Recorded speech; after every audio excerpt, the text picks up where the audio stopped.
1861 से आज तक पुलिस सुधार की खोई हुई लड़ाई। क्या आपने कभी सोशल मीडिया पर वह दृश्य देखा है? सड़क किनारे रोता हुआ कोई गरीब, हाथ में लाठियां लिए खड़ी पुलिस, हिरासत में पिटता हुआ एक आम इंसान, या FIR के लिए गिड़गिड़ाता कोई नागरिक। ये दृश्य नए नहीं हैं, ये हमारे समय के दाग हैं, और इन दागों की जड़ बहुत गहरी है, इतनी गहरी कि हमें 160 साल पीछे ले जाती है। भाग 1, 1861। एक कानून जिसने भारत की पुलिस की आत्मा तय कर दी। 1857 का विद्रोह दब चुका था। अंग्रेज डरे हुए थे। उन्हें एहसास हुआ इस देश को तलवार से नहीं, भय से चलाना होगा, और इसीलिए 1861 में बनाया गया इंडियन पुलिस एक्ट। 1861 यह सिर्फ एक कानून नहीं था, यह जनता को नियंत्रित करने की रणनीति थी। इस कानून में कहीं भी मानवाधिकार, नागरिक की गरिमा, लोकतांत्रिक जवाबदेही या स्वतंत्रता की भावना का कोई स्थान नहीं था। पुलिस को दिया गया एक ही संदेश, तुम जनता पर शासन करने वाली शक्ति हो, भाग दो। संविधान आया, पर पुलिस कानून वही रहा। 1947 में देश आजाद हुआ। 1950 में संविधान आया, जनता प्रजा से नागरिक बनी, लेकिन पुलिस वह 1861 की मानसिकता में ही फंसी रही। संसद ने शिक्षा बदली, न्याय व्यवस्था बदली, प्रशासन बदला, लेकिन पुलिस कानून अंग्रेजों वाला ही रखा गया। क्यों? क्योंकि हर सरकार ने महसूस किया ये पुलिस, ये ढांचा सत्ता के लिए उपयोगी है, इसे क्यों बदला जाए? और यहीं शुरू हुई भारत के पुलिस सुधारों की सबसे लंबी विफलता। भाग 3, आयोगों की लंबी कतार और अलमारियों में बंद रिपोर्टें। नेशनल पुलिस कमीशन 1977 से 1981 तक। विद्रोह, प्रदर्शनों, पुलिसिया हिंसा और बढ़ते अविश्वास के दौर में भारत ने पहली बार सुधार का बड़ा कदम उठाया। NPC की 8 रिपोर्टें आईं। उन्होंने साफ कहा, पुलिस जनता की सेवा नहीं कर रही, राजनीतिक दबाव चरम पर है। पुलिस प्रशासन औपनिवेशिक ढांचे में फंसा है।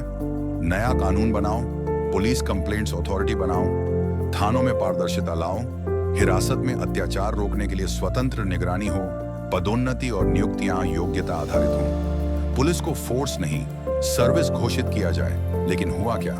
ये रिपोर्टें फाइलों में धूल खाती रहीं। Ribeiro committee 1992, Padmanabhaiah committee 2000, Malimath committee 2003। हर समिति ने कहा, पुलिस संरचना टूट चुकी है, तुरंत व्यापक बदलाव करो। लेकिन बदलाव कागज पर हुए, जमीन पर नहीं। भाग 4, 2006। सुप्रीम कोर्ट की ऐतिहासिक सुनवाई और फटकार। फिर आए एक व्यक्ति, प्रकाश सिंह, पूर्व DGP। उन्होंने सुप्रीम कोर्ट में याचिका दायर की, पुलिस जनता की नहीं, सत्ता की दास बन चुकी है, इसे रोको।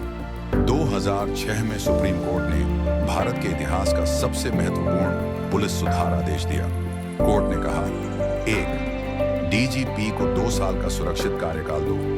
पुलिस नियुक्तियों में राजनीतिक दखल पर रोक। 3, स्टेट सिक्योरिटी कमीशन, ताकि सरकार पुलिस को मनमर्जी से न मोड़ सके। 4-5, पुलिस कंप्लेंट अथॉरिटी, जनता के लिए न्याय का द्वार। 6, अलग जांच और कानून व्यवस्था।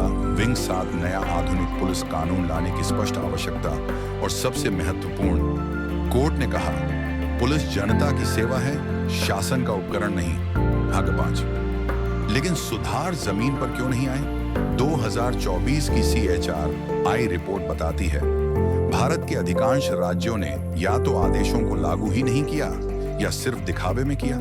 कई राज्यों में आज भी DGP राजनीतिक पसंद से चुना जाता है। स्थानांतरण सत्ता का हथियार है। शिकायत प्राधिकरण या तो बना ही नहीं या निष्क्रिय है। हिरासत में यातना एक कला बन चुकी है। FIR लिखवाना भी संघर्ष है। और रोजाना वायरल होने वाले पुलिस हिंसा के वीडियो इस विफलता का सबूत है। क्योंकि जब ढांचा 1861 का हो तो व्यवहार भी 1861 जैसा ही होता है। भाग 6, आज के वीडियो। ये नए अपराध नहीं, पुराने कानून की आवाज है। हर वायरल वीडियो, पुलिसिया मारपीट, गरीबों को अपमानित किया जाना, गाली गलौज, महिलाओं से बदतमीजी, हिरासत में मौत, ये सब किसी कड़क अफसर का व्यक्तिगत गुस्सा नहीं है। ये उस कानून का परिणाम है जो जनता को शासन के अधीन प्रजा मानता है। जब कानून कहता है कि पुलिस फोर्स है, तो पुलिस भी जनता को उसी नजर से देखती है। यही कारण है आज भी कोई आदमी FIR के लिए थाने में जाने से डरता है, जैसे वह किसी न्यायालय में नहीं, किसी दंड स्थल में जा रहा हो। भाग 7। असली आजादी कब मिलेगी? नागरिक तभी आजाद होगा जब पुलिस वर्दी पहनते ही शक्ति नहीं, जिम्मेदारी महसूस करेगी।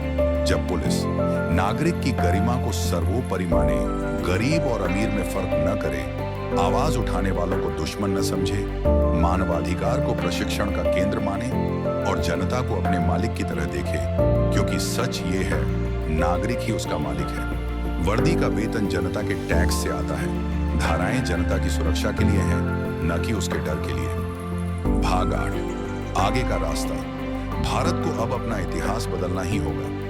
नया राष्ट्रीय पुलिस कानून पूर्ण पारदर्शिता, राजनीतिक हस्तक्षेप पर कठोर रोक, स्वतंत्र शिकायत आयोग, आधुनिक पुलिसिंग, फॉरेंसिक और मानवाधिकार आधारित ट्रेनिंग और फोर्स के बजाय पब्लिक सर्विस मॉडल, इन्हीं कदमों से 1861 का साया टूटेगा। भाग 9।